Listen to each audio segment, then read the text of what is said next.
Baik, selanjutnya saya akan jelaskan langkah-langkah penyelesaian menggunakan metode simplex selanjutnya. Kalau yang kemarin kalian sudah merubah ya formulasi aslinya, ini formulasi eksplisitnya yang kalian akan rubah dalam bentuk implisitnya. Gimana caranya? Oh, kemarin dengan melakukan penambahan variabel slack. Ingat ya, kalau metode yang digunakan simplex ya, simplex 1, maka tanda di subject to-nya atau batasannya harus bernilai kurang dari atau kurang dari sama dengan ya. Selain non negativity harus kurang dari atau kurang dari sama dengan. Nah, sehingga ketika saya lihat di sini persamaan yang ada di slide 4 ini, oh tandanya kurang dari sama dengan, kurang dari sama dengan dan kurang dari sama dengan, sehingga saya bisa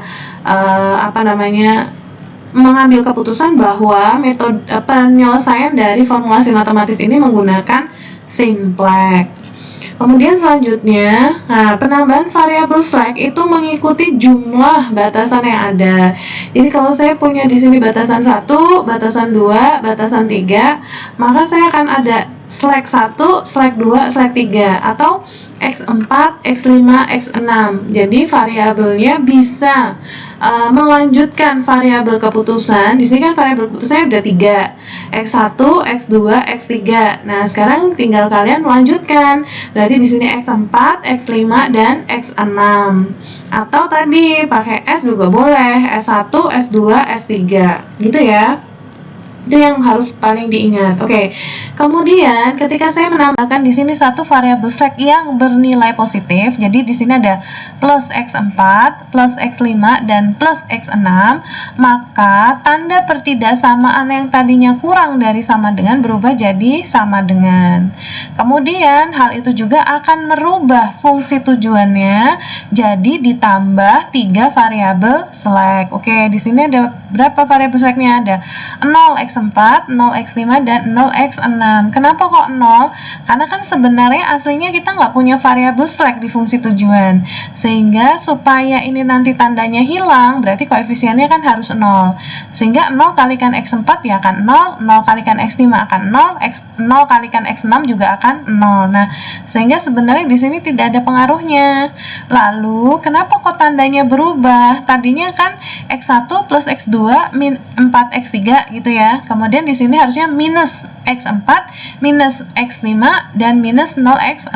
Karena tadi tandanya di sini kan plus ya. Karena di fungsi tujuan akan berubah menjadi minus. Nah, karena kita pindah ruas, maka nilai atau tandanya jadi berubah. Z minus X1 minus X2 plus 4X3 plus 0X4 plus 0X5 dan plus 0X6 sama dengan 0 ya. Ini kemarin ada yang tanya di kelas A, katanya kenapa kok tandanya berubah. Begitu juga di kelas C. Oke, selanjutnya, nah kalau saya sudah punya perubahan dari formulasi eksplisit ke formulasi implisit, maka selanjutnya kita harus membuat tabel iterasi. Nah, ini tabel iterasinya sangat gampang dibayangkan ya. Jadi tabelnya bentuknya begini ya. Saya akan jelaskan. Di sini ada variabel basic ya. Variabel basic itu kita definisikan sebagai fungsi tujuan ya. Ingat variabel basicnya tadi siapa yang ditambahkan oleh slack. Nah, di sini X4, X5, X6. Ingat ya, sekali lagi ya, variabel basic merupakan nilai variabel slack. Jadi kalau kalian pakai variabel slacknya S1, S2, S3 dan seterusnya, maka di sini nilainya juga akan sama. Ingat ya, ini sudah saya kasih tanda bahwa yang ada di sebelah kolom paling awal adalah variabel slack. Oke, kemudian selanjutnya di sini adalah yang namanya variabel fungsi tujuan, ya kan? Fungsi tujuannya ada apa? Z, X1, X2, X3, X4, X5, X6. Ingat, lihat lagi yang di sini. Nah, ini fungsi tujuannya ini. Berarti Z, X1, X2, X3, X4, X5 dan X6. Oke, balik lagi. Nah, sebelah paling kanan itu adalah right hand side atau nilai ruas kanan. Nah, RHS ini menerjemahkan nilai dari Di sini nih ya, apa batasannya, nilai batasannya 0, 9, 2, 4. Bayang ya, 0, 9, 2, 4. Kemudian, nah tabelnya, isiannya ini adalah kalau Z koefisien dari variabel fungsi tujuan. Oke, X4 punya koefisien nggak? Nggak, nilainya 0. X5, 0. X6, 0. Z, 1. Ingat ya, dari sini Z1, X4 0, X5 0, X6 0. Oke. Kemudian selanjutnya, nah, yang di tengah itu merupakan koefisien variabel keputusan di fungsi tujuan. Jadi lihatnya lagi di fungsi tujuan. Oke, kita cek. Kita lihat dari sini dulu ya, Z. Oke. Z punya berapa? 1, 1, 2, 1, X5 0, X6 0.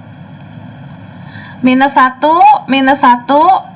1, 2, 1, 0, 0 ya. Itu X4. Kemudian X5 di sini ya. 1, 1, minus 1, 0, 1, 0. Oke, masukkan. 1, 1, minus 1, 0, 1, 0. Nah, begitu juga terakhir untuk persamaan yang X6. Minus 1, 1, 1, 0, 0, 1. Minus 1, 1, 1, 0, 0, 1. Nah, yang terakhir untuk ngisi Z, silahkan lihat di variabel keputusannya. Variabel objektifnya atau tujuan. Minus 1, 4, 0, 0, 0. Oke, kita lihat. Minus 1, 4, 0, 0, 0. Dah, sampai sini bisa paham untuk tabel nomor 6, slide nomor 6.